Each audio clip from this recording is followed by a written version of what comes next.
Halo kawan, kita jumpa lagi di sesi belajar bareng K-pop di kelas kolaborasi bersama saya Nita Rosita, dan sekarang saya tidak sendiri, saya ditemani oleh Kim Sojin.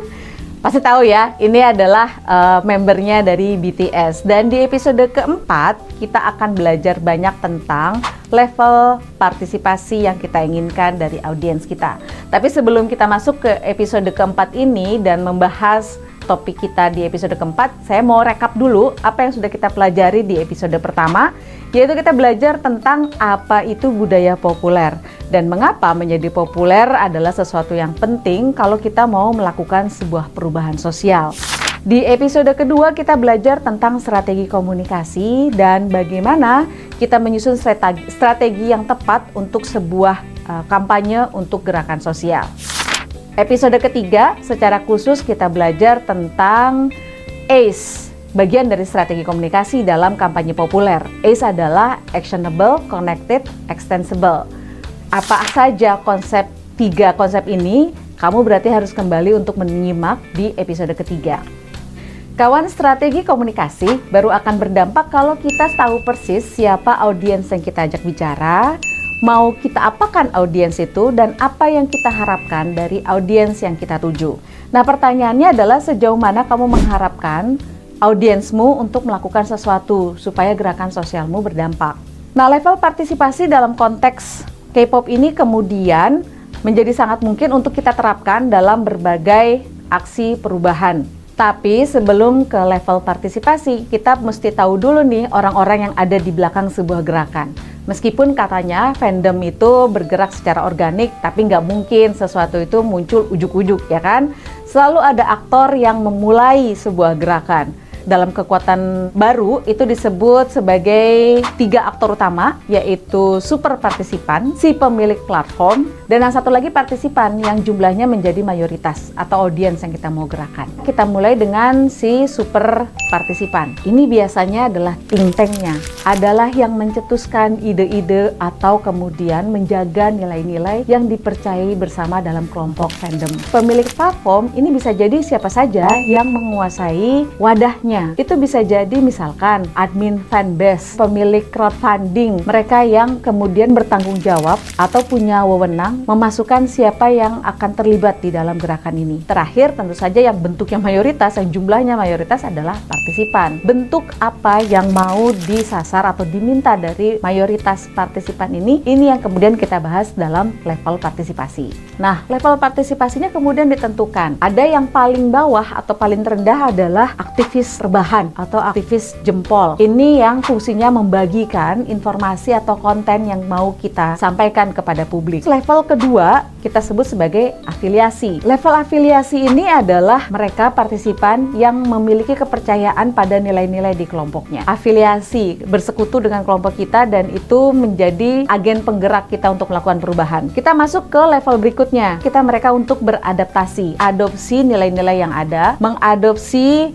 konten-konten tersebut, dan kemudian bisa memodifikasi konten tersebut sesuai dengan kebutuhan di circle-nya masing-masing. Ada satu lagi yang penting dalam setiap perubahan sosial, yaitu tentang pendanaan. Gerakan itu kemudian apakah bisa bergerak tanpa funding? Bisa, kalau kamu tahapnya adalah level sharing, afiliasi, adapting. Tapi kalau mau kemudian berdampak lebih besar lagi, bisa di funding. Saya pinjam ini dari komunitas Bintang Ungu. Komunitas Bintang Ungu adalah kelompok BTS ARMY yang secara rutin berdonasi setiap bulan untuk membiayai PAUD gratis Bintang Ungu yang sekarang jumlahnya ada 5. Ini adalah bentuk funding yang dilakukan secara rutin. Level berikutnya adalah producing. Nah, producing ini kayak gini nih, kayak Rumi, membantu kita untuk memproduksi konten. Kita butuh orang-orang yang kemudian punya keahlian-keahlian memproduksi sesuatu yang menarik. Maka bisa kelihatan yang dari episode sebelumnya ada beberapa potongan-potongan bagaimana kampanye dilakukan, itu adalah di level producing. Dan terakhir adalah shaping. Shaping ini ada kaitannya dengan super partisipan tadi, si penjaga moral atau si penjaga nilai-nilai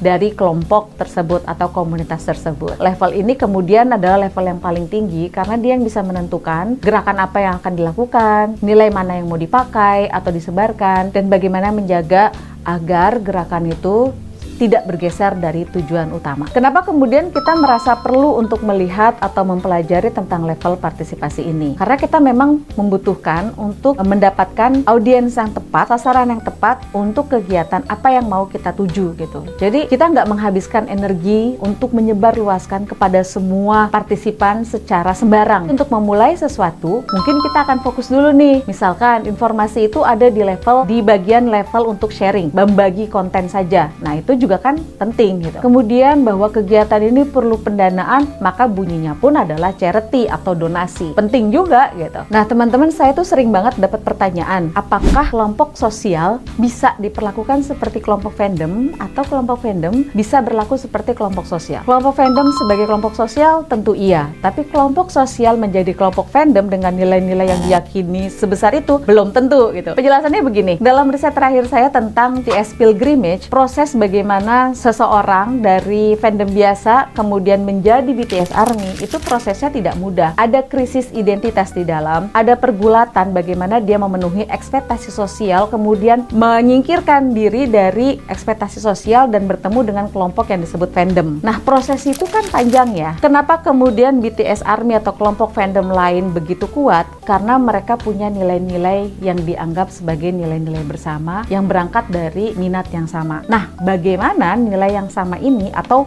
model yang sama ini bisa berlaku juga dalam setiap kegiatan sosial. Nah, bagaimana kita kemudian melihat isunya kawan-kawan ini menjadi isu bersama, tidak cuman isu yang dimiliki oleh orang-orang yang paham pada isu itu. Itu yang kita pelajari dari pas sesi ini, bagaimana menjadikan kegiatan sosial atau isu perubahan ini sebagai isu bersama dan mempopulerkannya merujuk pada referensi kampanye-kampanye kawan-kawan dari K-popers. Kawan-kawan, 4 episode sudah kita lewati nih, dan silahkan kemudian kawan-kawan mengajukan pertanyaan karena semuanya akan dijawab di episode kelima. Tentu tidak mudah untuk merefleksikan sejauh mana kampanye kita sudah populer, sejauh mana kita sudah mencapai target yang mau kita tuju. Karena biasanya gini, saya sudah bergerak di isu lingkungan dari tahun 2007 dan setiap kali mengikuti event yang dilakukan oleh kawan-kawan dalam isu lingkungan, itu yang muncul adalah teman-teman sendiri.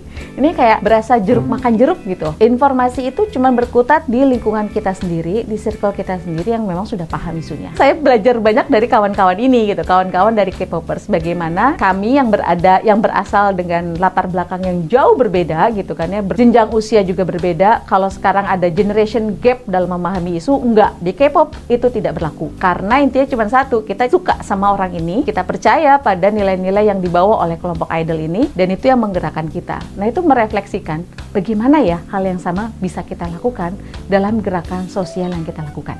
Jadi kalau teman-teman masih punya pertanyaan yang mengganjal, silahkan kirimkan ke kelas kolaborasi. Di episode kelima, saya akan menjawab semua pertanyaan kawan-kawan. Saya Nita Rosita pamit, kita jumpa di episode berikutnya. Terima kasih.